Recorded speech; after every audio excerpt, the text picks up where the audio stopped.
What's up, y'all? Welcome back to Sexton Sobriety. Today, I'm going to talk about rehab and aftercare. So let's get right into it. So going to rehab is a great resource. By no means is it the only way to get clean and sober, but really the benefits to rehab is that you have a clinical team and then you'll have peers as well as most likely addiction counselors that may or may not have been in active addiction and are now in recovery. And this just kind of puts you in a position to where you have a full team behind you that can help you to make an accountability plan. The real change for me happened because I was around peers that were actively looking into recovery and that were sharing their experience openly and honestly. The other huge thing for me was having the clinical side.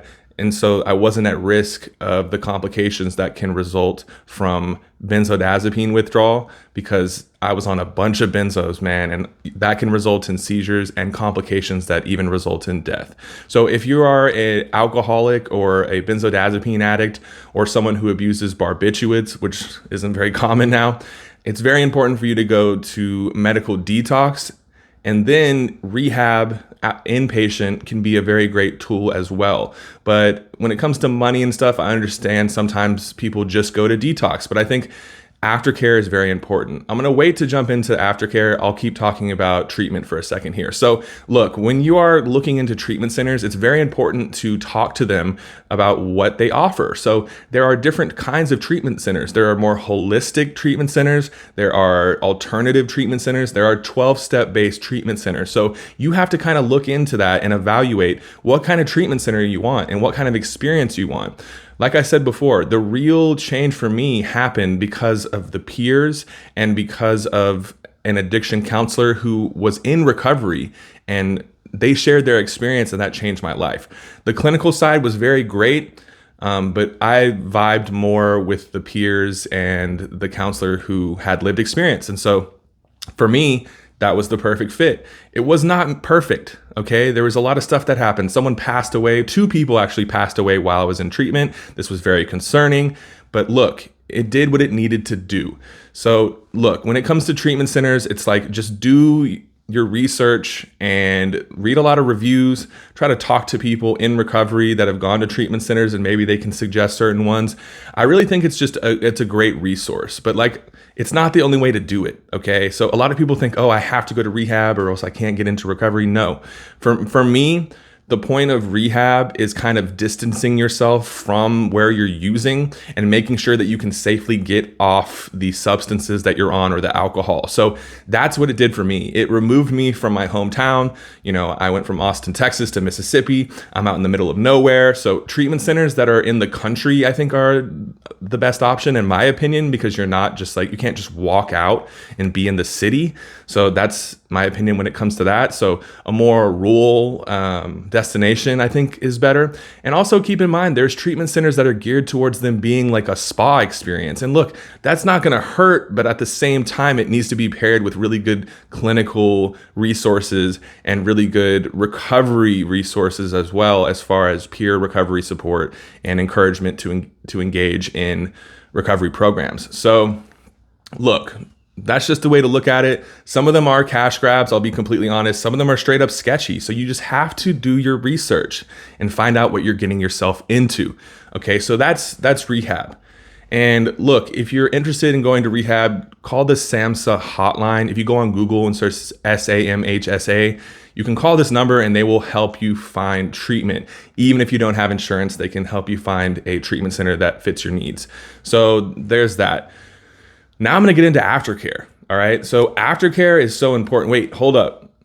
Let me rewind. I forgot something very important. So the duration, the amount of time that you stay in treatment, if you're going to go, is very important. 30-day treatments, in my opinion, are not enough. Okay. That's just my opinion, but I think 30 days is not enough. 30 days is enough to really, get through the majority of the withdrawal, and sometimes post-acute withdrawals can last way longer than 30 days. So I would say a minimum of 90 days should be the standard in which we go to treatment. And that's just my opinion. Okay, I went for 4 months. That was very, very crucial for me. So yeah, just keep that in mind. I don't think 30-day treatments are long enough. And 30 days can seem like a long time when you're in active addiction, but in hindsight, 30 days is nothing in comparison to the rest of your life. Okay. So I strongly encourage you, if you have the resources, go longer than 30 days. Please go longer than 30 days. A lot of people that repetitively go to treatment go for 30-day increments, and they go over and over and over again. They never stay longer than 30 days. So please give yourself time. Even if you can go for a year, that would be like pivotal. So that's just my experience. Okay, let's go back to aftercare. So aftercare is very crucial. It's very, very important. And I'll explain to you what aftercare is. So generally, aftercare is having a security net when you get out of treatment. And what that is basically going to a sober living house is one of the first things I think you should set up. Also, intensive outpatient.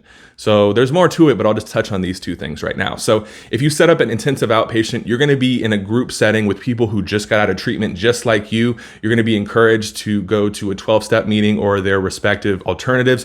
You're going to be encouraged to go to counseling. They might even provide a counselor. Usually they do in the outpatient, and you have a meeting with them regularly. And this creates this sense of community because you're in a group with a bunch of people who are also actively new to recovery. So that's very, very important.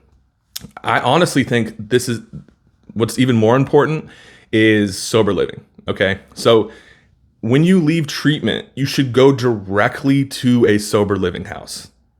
Okay. That's what I did. So that's why I encourage it.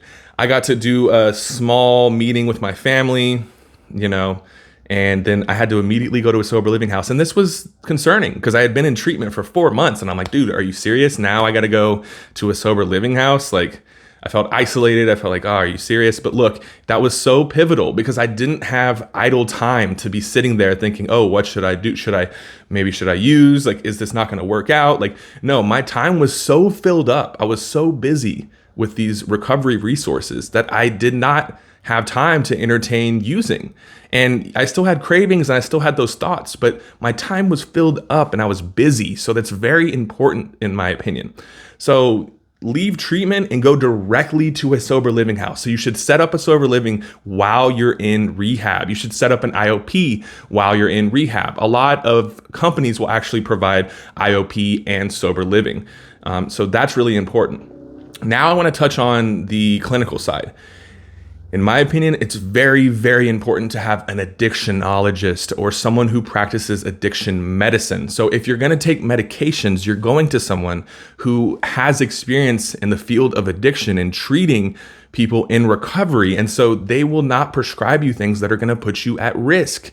They can prescribe you medications with mindfulness, and they know what not to give you, and you can communicate with them and be honest, and they can understand where you're coming from because a lot of them are in recovery themselves. And so this is very, very crucial. If you're going to actively commit to recovery, you need to go to an addictionologist, not just a normal psychotherapist or something like that, because honestly, they're not going to understand you the same way as an addictionologist. They're not. And that's just, I'm sorry, I have a strong opinion when it comes to this. So basically, they'll also encourage you to partake in the recovery program of your choice. They'll also be very mindful. They will be compassionate. They understand where you're coming from. They're not going to put you at risk. You can be completely real with them. So this is another thing, being completely honest and 100% real with your addictionologist and with everyone is so crucial right now. So when you have cravings, talk about it. When you have a trigger, talk about it. Just talk about this stuff because you have the resources. You have all these people. It's amazing. And before I wrap up, I'll talk about getting into recovery without any of this stuff. Okay, so that's possible too. I'm just saying, if you're gonna go the treatment route, go hard on the treatment route. Like, use every single thing that you can. So yeah, those are the things I encourage for aftercare: outpatient, sober living, and addictionologist. So there's one more aspect to this. Also, I would encourage you to get a sober coach or an accountability coach. That's what I do. So you don't have to do that, but like I said, if you can cover all bases, so you have literally every single thing that you need. So yeah, as far as aftercare, I think those are the really important things.